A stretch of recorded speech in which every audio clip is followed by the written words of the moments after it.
Bonjour et bienvenue sur la Minute du Patrimoine. Je suis Charlène Nespoulos, conseillère en gestion de patrimoine et depuis plus de 10 ans, j'accompagne les chefs d'entreprise dans la structuration et l'optimisation de leur patrimoine personnel et professionnel. On a parlé de l'assurance vie et je vous ai dit dès le départ, l'assurance vie c'est une enveloppe juridique et fiscale. Une fois qu'on a déterminé quelle était cette enveloppe juridique et fiscale, il est important de parler des moteurs de performance. Aujourd'hui, on rentre dans le détail, qu'est-ce qu'on met à l'intérieur d'un contrat d'assurance vie pour assurer la performance. Dans un contrat d'assurance vie, on va avoir la possibilité d'y loger différentes solutions d'investissement. On va avoir une partie de fonds euros, donc ce qu'on appelle aujourd'hui notre capital garanti, donc peu de risques mais peu de rendement, donc ça peut être un socle, ça peut être une réponse à une gestion très court terme parce qu'on a des impératifs où on sait qu'on va avoir des liquidités à gérer de façon très courte, mais ça peut également être un client extrêmement prudent qui ne veut pas prendre de risques et qui veut un contrat 100% fonds euros. Aujourd'hui, c'est possible. Ça, c'est notre premier support d'investissement, le fonds euro, que l'on retrouve dans des contrats d'assurance vie de droit français. Ensuite, on va avoir les OPCVM. D'ailleurs, je vous invite à aller voir la vidéo sur les OPCVM dont j'ai parlé il n'y a pas très longtemps.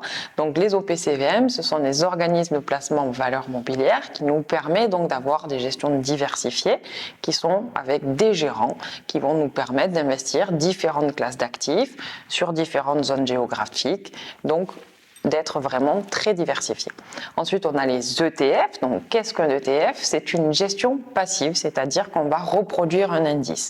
Par exemple, ça va être de dire, aujourd'hui, on veut reproduire l'indice des actions mondiales. On va pouvoir mettre un ETF MSCI World qui va reproduire l'évolution des actions mondiales. À la différence des OPCVM où on va avoir un gérant qui va faire une sélection de valeurs, un ETF, c'est des algorithmes qui vont juste reproduire l'évolution d'un indice. Nous avons ensuite les produits structurés, une classe d'actifs qui a pris beaucoup d'ampleur ces dernières années, qui va nous permettre d'avoir du rendement. Voilà, je vous invite là aussi à revoir cette vidéo sur les produits structurés. L'objectif, c'est pas de rentrer dans les détails aujourd'hui de ces solutions d'investissement, mais plutôt de vous dire ce qu'on peut détenir au sein d'un contrat d'assurance vie. Et ensuite, on peut avoir de l'investissement de non coté via notamment des evergreens.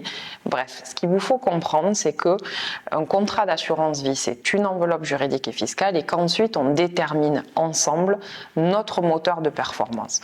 Comment on détermine notre moteur de performance? C'est tout simplement quelle est notre aversion pour le risque, quel est notre horizon de gestion. On ne va pas pouvoir mettre en place une solution, par exemple, dynamique pour quelqu'un qui a que 3 ans devant lui. À la différence, vous êtes sur une gestion long terme, vous mettez en place des versements programmés parce que vous avez une capacité d'épargne tous les mois à investir.